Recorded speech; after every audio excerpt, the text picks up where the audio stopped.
Thank you again. So in the last panel, we kind of painted a broad picture of change, right? We didn't sort of get into tactics of it. But in this panel, we're going to get into tactics of co-market, co-sell. But most importantly, I think we want to stay into SMB mid-market space also, because enterprise is made of SMB and mid-market, right? Large enterprises. So before I get started, I wanted to take a minute and introduce Michelle. Michelle, I have known of her through Jay for a long period of time, but we met online a few months ago, and then we've been chatting since then. John, we have been talking also last couple of months, and I'm going to let each of you introduce. Michelle, I literally met today, and I've known her for a long period of time. We're best buddies already. Yeah. We're partnering already. We're talking about changing our engineering notes, exchanging. And then Eric, I've been talking for a while. So I want to let you introduce each of you yourself. Sure. So hi, everyone. Pleasure to be with you. I've been in the technology channel for 20 years now. I started as an engineer myself at Cisco in 2004. And then I ended up on the channel side. So I've been in that world for many, many years in different capacities, working with telco service providers, global distribution, public sector, commercial enterprise. I've been on the reseller side as well. Well, Office Depot acquired CompuCom. I was part of that acquisition and the ability to change it into a new tech company. And then I've most recently been in cybersecurity working at SonicWall, which is where your roots are from as well. So yeah, that's right. I forgot. I worked there about 20 years ago, and Michelle worked there recently. So we have a lot of common friends. Yeah. Thank you, John. Hi, everyone. John Rivers. 20 plus years now, maybe coming on 30 years now. I started my career as a developer, or actually further back. And progressed into consulting, help desk, pre-sales, actually running a channel for an ISV. All of this was focused in the ERP and CRM space. Roll forward today, and you're going to wonder, how the hell did he get from developer to marketing?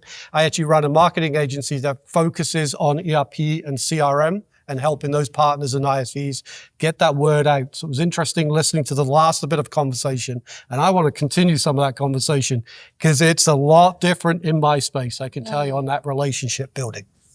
Great. Michelle. Well, I'm Michelle Accardi. I'm the CEO of Liongard. I have been in the partner business for all of my career, 30 years. Some folks in this room go back almost that full 30 years. Started at CA Technologies, Computer Associates at 20 years old, and really worked my way up through to be VP of Marketing and Transformation when I left there in 2013 for a startup at a unified communications company, small startup. Took that to $100 million in revenue and sold it for $500 million in 2020.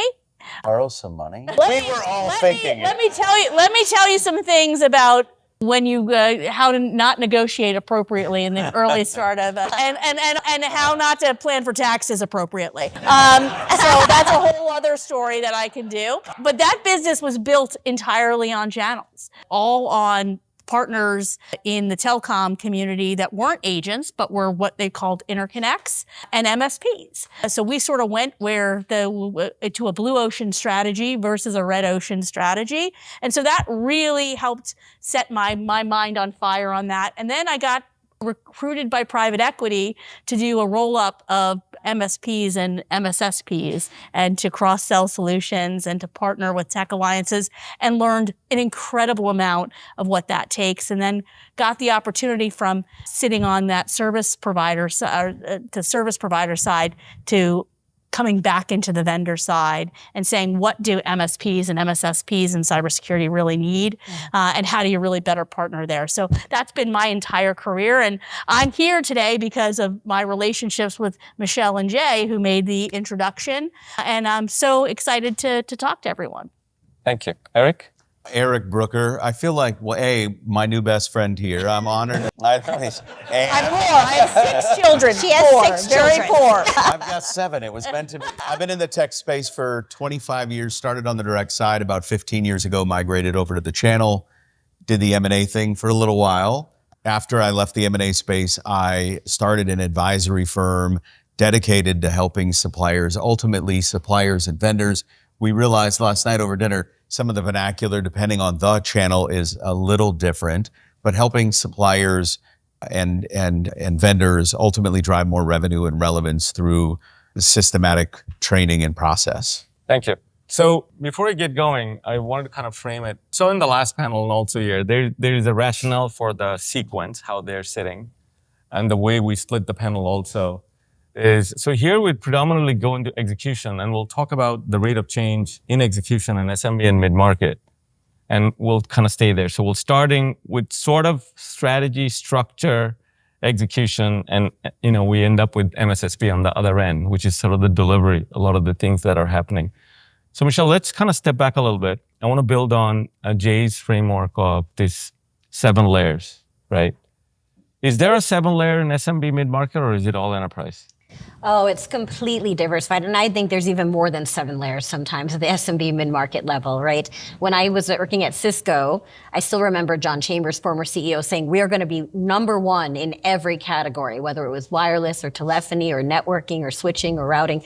It didn't matter. He wanted to own the stack. In this day and age, there is a lot of options for people in their stack and a lot of diversity in who they work with, who they partner with, how they incorporate, who their trusted advisors are, and who consults them in that journey. So for me, as former global channel chief of SonicWall, and prior to that, leading global managed services for Cisco, you have to understand that there's a history of who they want to work with.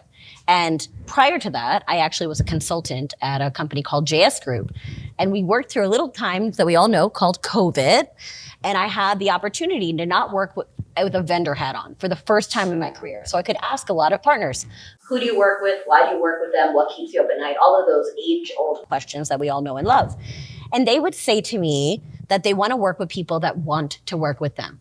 And the problem is, for a lot of vendors, they spend all their time with the top 20% of partners, the ones that drive 80% of their revenue. And there's a lot of people below that that do not get that partner love. And the bigger the vendor gets, the harder it is to scale those relationships and to have those intimate conversations. Companies like TD and other distributors have helped kind of facilitate that connection for us. But in order to scale, my favorite story is this from a friend of mine who said, Michelle, I'm a partner. I said, I know you're our partner. He said, I'm married. I said, I know you're married. He said, if I don't talk to my wife for a day or for a week or for a month or for a year, am I still married? And I said, my friend, if you do not talk to your wife for a year, you are no longer married. And he said, that's how we feel about our vendors. If you only pick up the phone and talk to us and say, what have you done for me lately? What orders can you bring to me this quarter? What are we going to close? And I don't hear from you throughout the year. And so one of my favorite partners at SonicWall, the largest partner we had, I asked him, why are you a SonicWall partner? He said, Pizza Fridays. I said, tell me more. He said, every Friday for 25 years, the engineers in my area and the sales team would come in and they would bring me pizza. And they'd work with our team. And it was such a silly thing, but it built our relationship, it built our strength, and it built our partnership. And there's nobody that can displace that stickiness. So as much as we talk about digital, and Jay and I have this debate a lot, we could turn this a whole different conversation later, I am a relationship first EQ person as well. And I think those relationships matter. Fantastic. So I thought you were going to make my life easier saying, no, there are only 3 layers. So John, coming to you from the other side of the perspective, right? Because you're actually working with the partners, getting paid by the vendors to drive demand for the partners. And you're, SMB, mid-market, and partners are also, hiring you directly. Talk to us a little bit about, from an end customer perspective, what do you see, what is a good marketing motion or a set of marketing motions today? That's a tough question, because I don't think there is a set one way. At the end of the day, I think it's changing and evolving every day. Some of the things that we're trying to focus on is really that thought leadership, really trying to educate. And that's what we do a lot, and that's actually being successful. Like I said, I come from the ERP CRM space, and really a lot of stuff we're doing with a vendor at the moment on ERP. The struggle is there's a lot of competition out there, and there's some legacy software that's coming to end of life. And we've got to move that crowd over. So we're running into a lot of challenges on how to do that. We may be able to educate them, but they don't want to spend the money, or they may start to look elsewhere.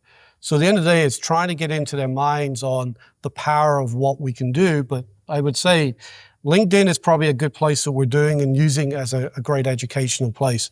I mean, I've heard people talk about Facebook, Instagram and all that, but that doesn't work too much in what we're doing.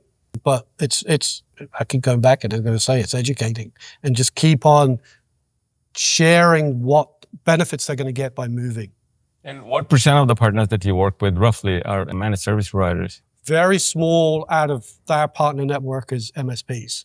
Majority of them are straight, either pure ERP or pure CRM. They may do a little bit of both, or if they do a little bit of MSP, or if they don't, they'll actually look to work with someone else to do that. But are they system integrators? I would say yes as well. Okay. Yeah. But they have continuous relationship then with then customer on an add moves and change basis if they're working on SI as an SI? Yeah. So they'll still own a good customer base. So that's the other approach. I think you were talking about we saying email is dead. It's actually interesting on all the stats we've done over the last 18 months. Email is definitely not dead in this space. No, the metrics are very different when it comes to install-based marketing. Right. Versus awareness generation, which is predominantly now driven by social media. So we'll come to that. So, Yep. But I want to go to, let's say SI, system integrators or managed service providers, you have an ongoing relationship because there's a system, whether it's a network or whether devices, whether it's application system you're managing, right? So from your partners or customers are predominantly managed service providers, right? That's correct. We've got about 1,400 managed service providers around the world globally that leverage the Liongard platform.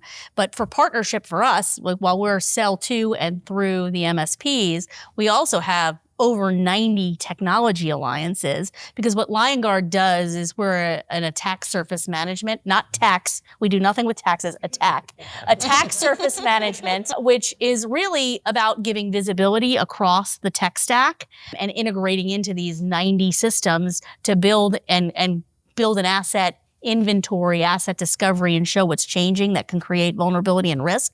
So we have to have incredibly deep relationships from a technical perspective and from a co-marketing perspective to really capture market share. And I just spent last week in New York at a conference with 60 or so CEOs in the tech space, where all we talked about was open ecosystem versus closed ecosystem. How do we better all work together? And it was really interesting because these were all the independent software players versus the ConnectWises and the Kaseyas. And we're really thinking deeply as an industry about how we better market and how we better partner together to give real benefits to our customers. And that's where I think, as we look at where the AI is going, right? It's going to help us with creating more integrations, creating more opportunities for partnership. But partnership without the relationship, without the understanding of the needs of your user and buyer and keeping up with it, is not going to lead to real. Going back to you have 94 alliances, that means you're in multiple layers. Yep. So we'll come back to that. But I want to go to Eric for a moment. So before you get into sort of the deep dive side of it, can you just at a high level talk about what telco channel looks like and what happened to that word CLEC and ILEC we're chatting about last night? Like, how does it look like? There used to be 1,000 of them. You said there are 100 of them, so they all collapsed. So just go through the topography a little bit, what telco looks like. Yeah, the telco channel is an interesting one you know a lot about. When I started in this 25 years ago, I worked for a company called Access Long Distance. Within a couple of weeks, Access Long Distance became McLeod USA, ultimately became Windstream, then became Paytech, then became Windstream. And I think how many times did they file bankruptcy? So the consolidation or the collapse that you're talking about is mostly mergers and acquisitions. But the TSD or telco channel, as it's often called, is mostly that as a service model. So if there is an as a service technology that you can sell to a business that has anything to do with the tech stack, that's that TSD or telco channel. When I started, it literally was nothing more. I grew up in Phoenix. It was nothing more than long distance.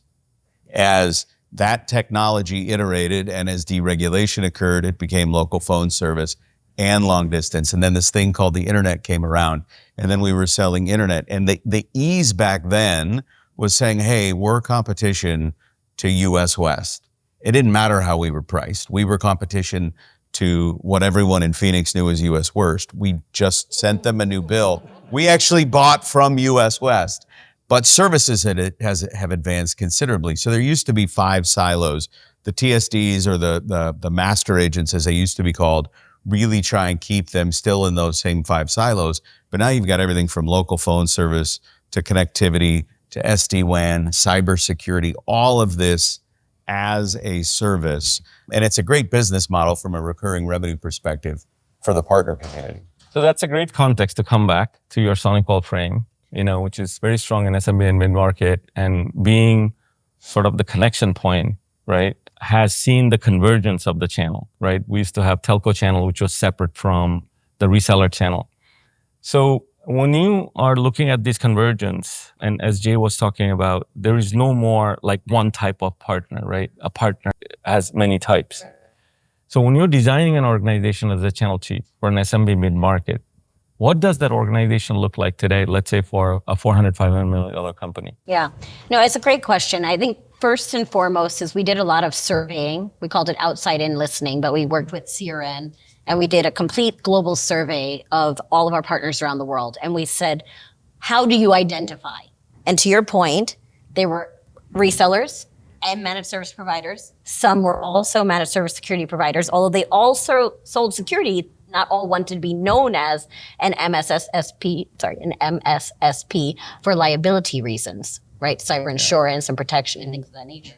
So almost everybody, including the telcos, are getting into cybersecurity. Like, it's not if, but when you're hacked. So every partner, as Jay talked about, people skating into the technology channel, they're also laser focusing in on cybersecurity. So huge opportunities in the space for the partners. So if they're not selling it with you or through you, then they don't want to just get as much money on a firewall. Like, that's what SonicWall is most beloved and known for. So within the last year, they made not 1, but 2 acquisitions. One was for solutions granted to do managed detection response, XDR, SOC as a service, the ability to package those services for the smaller partners and be a do-it-for-you property. And that makes it much easier to scale because a lot of smaller partners can't do 24/7, 365 support. The other thing we did was we acquired a company called Banyan Security for Zero Trust, because everybody's not going in an office anymore. How many people here are working right now at Topgolf? Right? We work mobily, we're on the road, we're in airplanes, we're in Starbucks, we're doing different things. So all of our customers are not sitting in an office 24/7, 365 with their laptops. So how do you protect everywhere? And if you work from home and you have 6 or 7 kids, you know zero trust is the definition, right? Do not trust the children with your internet. We have 2 and 2, so 4. I thought we had a lot, but no.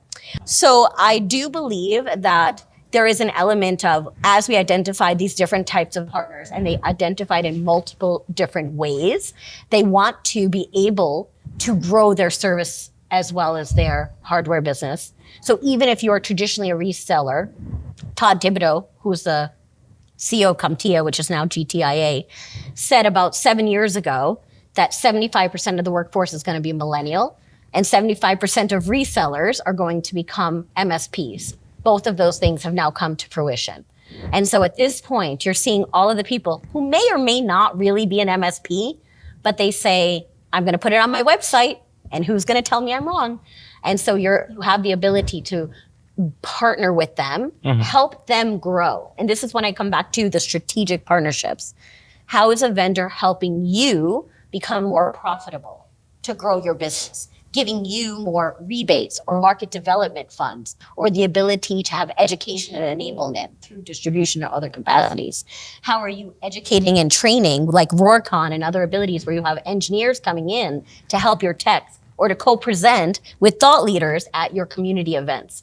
All of these different ways where you can do it side by side, co-market, co-brand, co-elevate. So double click, before I go to John, double click on that a little bit, because in the podcast you talked about channel organization is not a sideshow. They need to pull in rest of the organization to really help the partner succeed, right? Yeah. Can you say a little bit more on that? Well, Jay mentioned earlier, right? Cybersecurity, 91% of customers are going for a partner. So if you think you're going to sell directly to your end customers, you're missing a large percentage. There was one period of time where Cisco said, we don't need partners, we're going to sell direct. You know what happened to all the partners?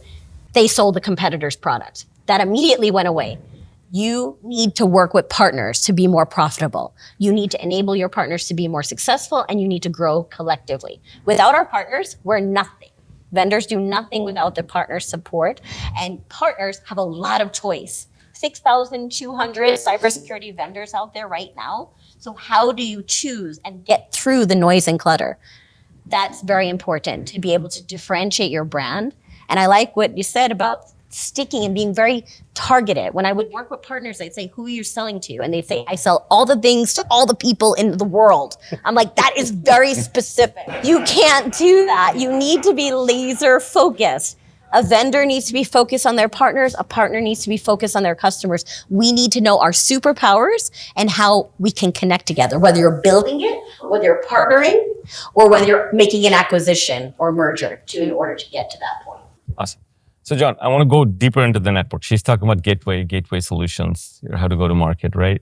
You are an ERP. You're actually within the network or maybe outside the network in running application business processes, right? So SMB and mid-market hasn't had enterprise-grade deployment. ERP, it is an enterprise word, right? So what is happening in that space? What is the opportunity for a partner? What do you see co-market, co-sell-wise? What is happening? I think you got to split it up into two. I mean, the mix of the enterprise and SMB mid-market, right? So we focus 100% in the Microsoft space. So there is ERP that's enterprise, which is the big boys and the girls out there doing that stuff. We tend to not play around too much there because they've probably got big marketing teams, plenty of money to go out there. They know how to get that money out of, say, Microsoft from a co-funding and all that. The players we're playing with are these smaller partners who are in the SMB. Who do they target? Who are their customers? Their customers, they could be anywhere from 5 to 10 million and upwards. So their customers could be really small. They could be $1 billion company that still could be classed as, I mean, this is where the SMB enterprise sort of overlaps a little bit. The software could actually go up. And then the issue is, as well, we sort of run into, you brought up about co-funding, is with Microsoft, they have an ERP and the CRM is designations. So to get that money out of Microsoft, you have to have a designation. Without it, you're not going to get it. And most of the partners in our ecosystem don't even have that destination because they don't have enough probably people to go and meet the requirements to get all the way up there. And that's a big conversation we always have with Microsoft as well, is that needs to change if they want to push more down. But going back, I think at the beginning you said, how are we, because we do get funding, we're using that through some of the distributors and taking it from a different angle. So distributors getting, like maybe a TDX, right? At the end of the day, they're getting money from Microsoft and then they can spend it how they want. And then we can take that in and lift that partner up to do what we need them to do. And what kind of activities are you running with them?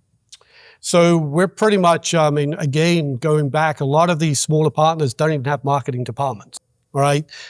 This is the scary thing about it. It's like the person that's doing marketing is probably the CEO who's also making the coffee for the day, who's doing the implementation, who's doing the help desk. Mm-hmm. They don't have time.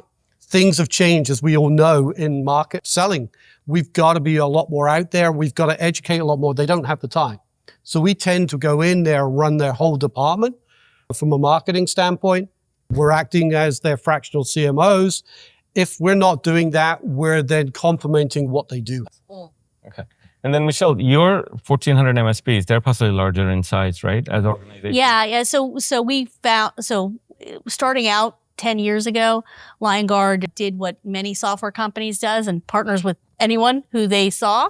As we matured as an organization, we understood that we needed to have and go into an ideal customer profile, ideal partner profile. And we realized that meant larger MSPs, people who had a level of complexity that Liongard could help to solve for them. And so we really focused in and have done a really good job over the last 2 years specifically about making sure that we're really targeting in on that ideal partner profile. But in the last panel, we talked about trust. Yeah. And when it comes to MSP, MSSP, there's a huge notion of trust, right?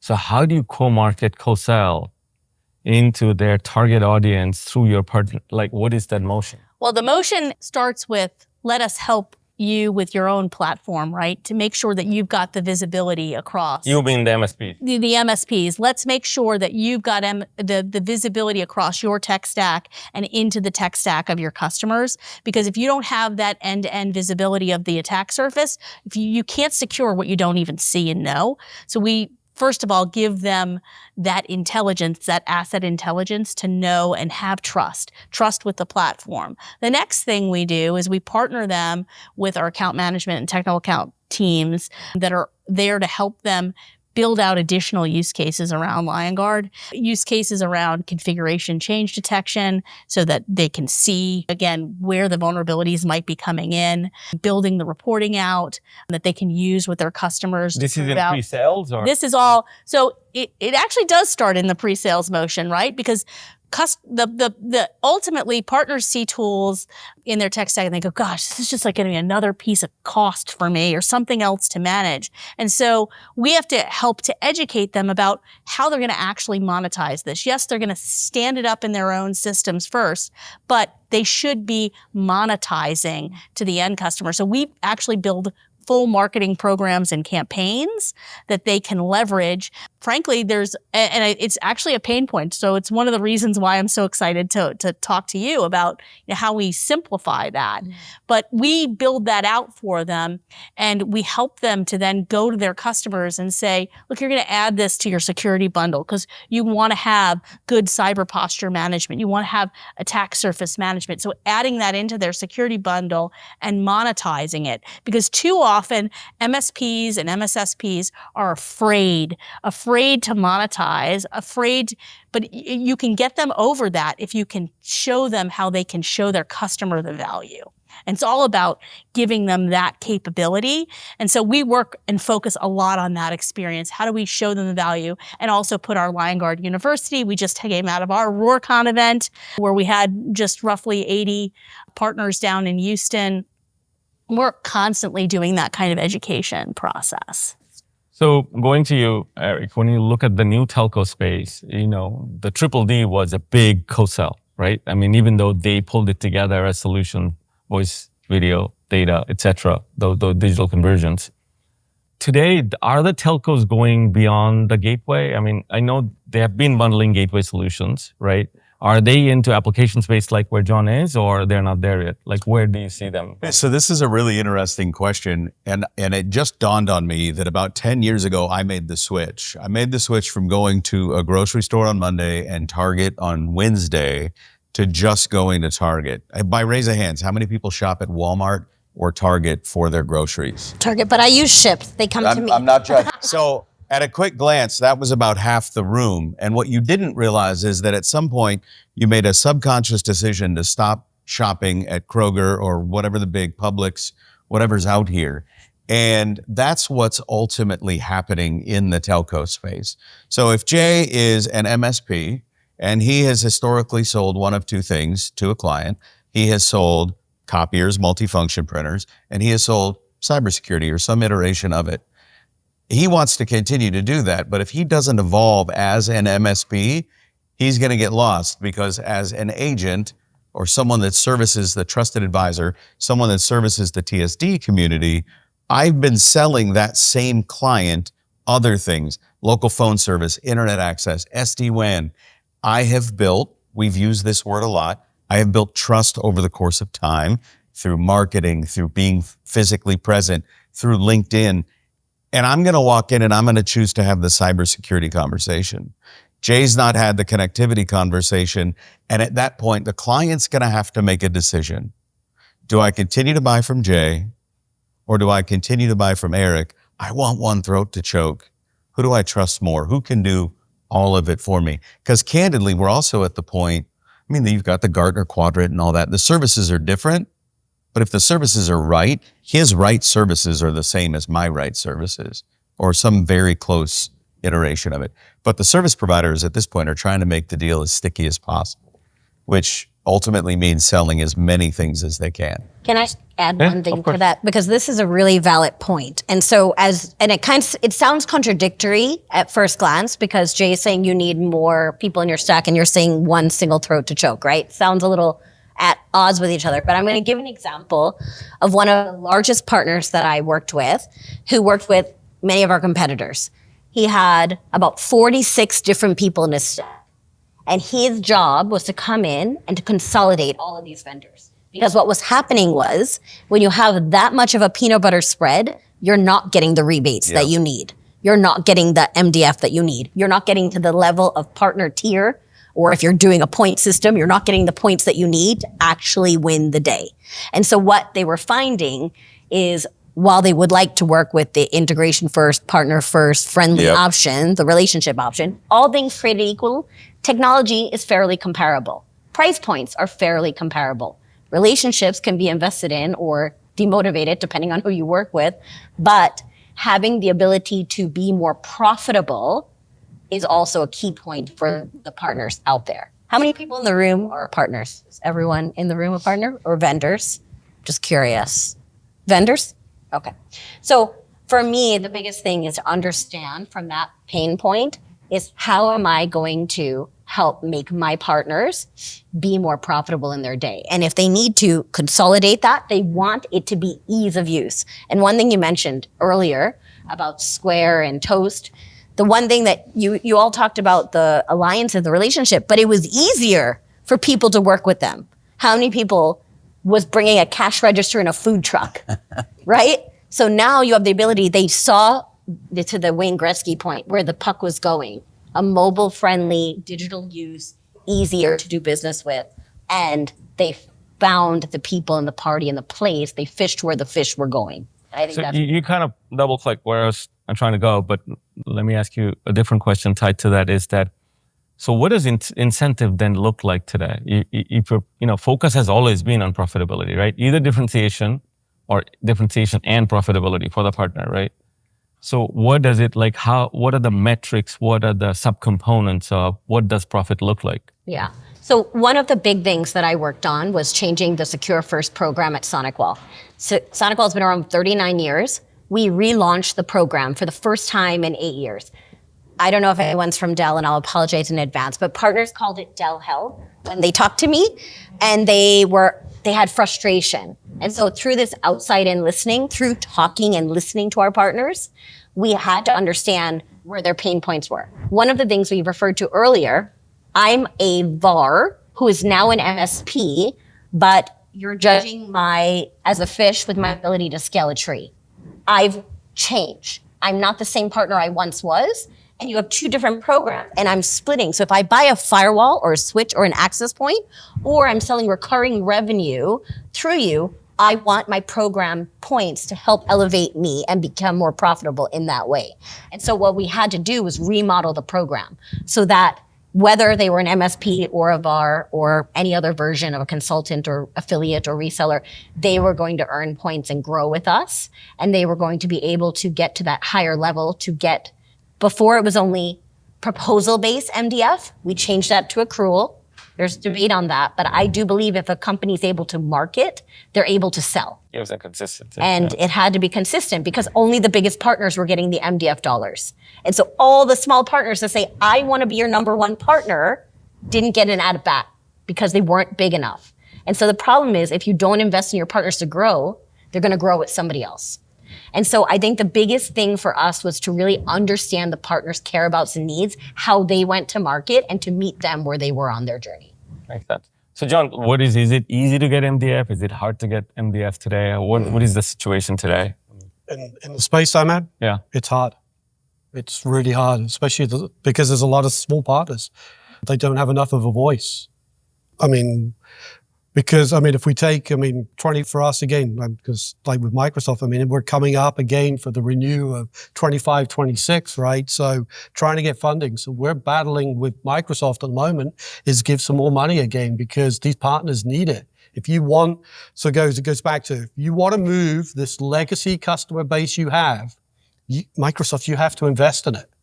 And that's the challenge at the moment. But at the same time, it's also the flip side of the coin is, partner, you have to invest as well. Because if you're not investing, then that's what screws this whole MDF money. So then these smaller system integrators, are they predominantly relying on their services revenue? They don't get much from margin and other incentive program? I would say, yeah. I mean, that's where most of it is. Yeah, they're not getting a lot of funding from elsewhere. Can I add just one thought on what you just said was so perfect, which is even if you get the money, only 8% of the partners that got the MDF dollars at Cisco and 12% that got the dollars at SonicWall were utilizing the money. Use the money you're getting. We see that. So that you can invest back into your business, because if you don't use it, you lose it. The finance CFO will say, we gave you this much money and the partners didn't use it. So clearly you don't need that much in the next quarter. Yeah, I want to just say in the world. Yes, ma'am. In the world of AI, I want to just reframe this. It doesn't have to be about MDF dollars. It has to be about the network effect that we all have. So one of the things that we try to educate our MSP partners is, look, I have a full marketing team. You can leverage my marketing team to do just about anything you need. But more importantly, I've got nearly 15,000 LinkedIn connections. I'm friends with somebody who's got 50,000 and someone who's got 25,000. Let's use the power of our connections to get you to where you need to be, and use the network effect of the relationships we have to get to. So for example, I went to RSA 2 weeks ago. I was in the booth of an XDR platform, and he has 700 MSSP partners. I have 1,400 MSP partners. Guess what we're gonna do? We're gonna sync our partners, leveraging a solution called PartnerTap, where we're going to actually see where our overlap is. And then for those that were not overlapped, I'm going to take the top 100 of my partners and do an introduction email. He's going to do the same thing. Did it cost us a dime to do this? None. And we can do the same thing with our MSP and MSSP partners to their, help the network effect. We have to get out of the paradigm of everything costs money. That's the innovator's dilemma. We need to move past that and actually really drive into, how do you do this in sort of a startup mode, even when you're not a startup?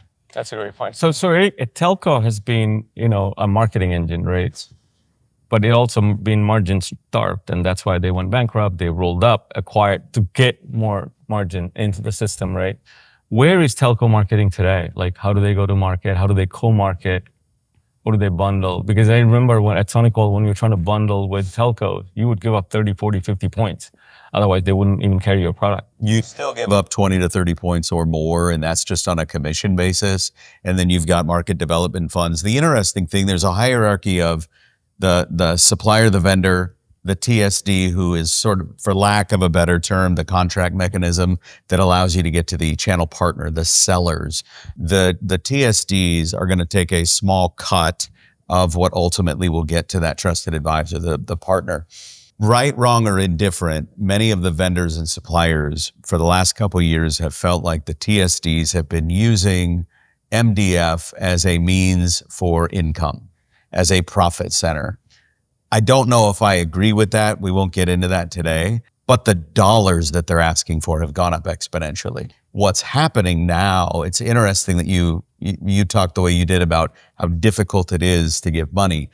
Choose your vendor in the telco space, whether it be Lumen or AT&T, Verizon, whomever. It's pretty dang easy to get marketing dollars when you're an agent or an advisor, because when Choose Your TSD goes to a supplier and says, hey, we need $175,000 and that's just to turn the lights on with you next year. And I come in and say, hey, I'd like $25,000 this year. Here's what I'm going to do. Here's how many people I'm going to invite. Here's my ideal customer profile. Here's the list of my ideal customer profile. And this is what an ROI looks like.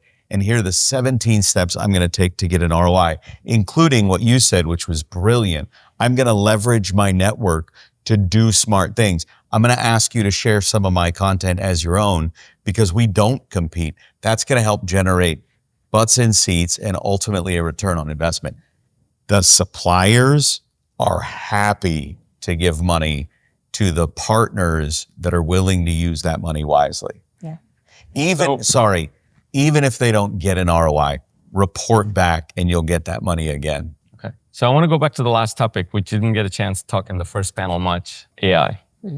if you have to pick one use case in the channel, in the co-marketing, co-sell space, do you see any examples from all the companies that you've worked with or talking to? Absolutely. Well, one thing, I was sitting in the CRN Leadership Forum with the biggest companies in the world.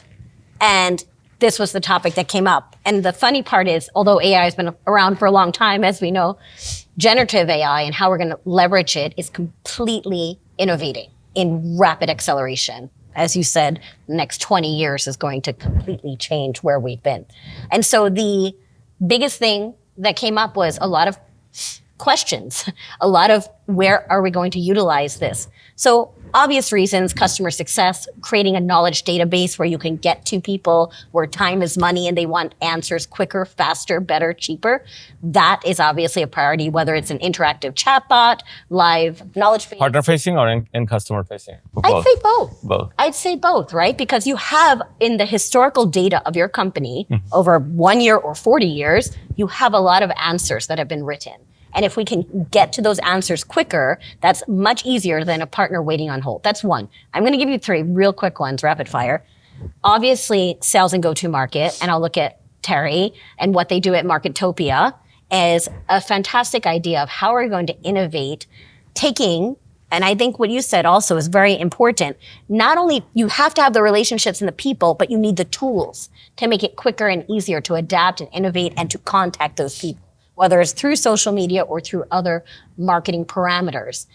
Email click-to-open rate continues to decline in some spaces, not all spaces, but how many people get a letter in the mail these days, right? Going back old school or innovating those ideas are actually really revolutionary. Yep. How you can create new innovation out of old, people love records now. They love cassette discs and Ataris coming back. There's this innovation like bookstores versus reading everything in Kindle. So how can you become old is new again? I think that's a really interesting way to adapt, but connecting with those people in revolutionary ways through understanding AI, through marketing, easier than ever, blogs. So in the MSP space, a lot of people are wearing many hats, busier than a one-arm paper hanger, as they'd say, or their wife is their marketer or their husband's their marketer. I don't want to typecast sexuality, but there is a lot of that where you are working together and you do not have a background in marketing. You are doing the best you can with what you have and what you've learned along the way. And so how can you help create blogs, to create content? There's a really interesting thing by IDC that said people look for up to 75 pieces of content in the C-suite before they even talk to a salesperson. And so what are those contents? White papers, brochures, ebooks, podcasts, infographics, webinars, all of the ways that you could create collateral through generative AI. Yeah. This event, long after the event and the 30 people that are in this room will live on in infamy for anyone who wants these nuggets of wisdom or information. That is the power that ZINFI and Sugata is bringing to our industry. And the final piece that for me, I think is one of the most important things is enablement. And so we all learn differently, right? Our daughter has a science test today. And we had to go through science for, 30 pages. And how she learns compared to our other daughter is different. And we all learn at different spaces and times and ages. So we have for years created a blanket cookbook, learn these things. And what do people do on your teams? They check the box. They want to get through it so they can sell, so they can make their quota. They don't want to deal with it. And we may or may not be grading them in the right capacity or level. That's true for our employees. That's true for our partners. That's true for our end customers. So if you really want to enable somebody, it's understanding where they are in their journey and meeting them there. So there are great companies like Big Spring, which is an amazing company. And I'm going to look at Jeff Mesnick for Content MX that are taking enablement to the next level using AI, TAP with 10X Engage. A lot of companies are out there that are saying, how can I leverage artificial intelligence, including ZINFI, to educate, create a database, and to make sure that my partners are adapting and learning in an iterative model so that if you get these questions wrong, you can come back and retest based upon the gaps or re-educate based upon the opportunities. That is a huge use case for me. That's fascinating. John, from your perspective, what's a primary use case you see? Primary, I'll go back and I want to answer some of the things that you just said. Go ahead. I'm actually going to take a customer use case, not a partner use case. I'm going to translate it into ERP, right? So a financial system. So think about you're running a widget company, a company that sells widgets, but you have to buy it from elsewhere. Okay?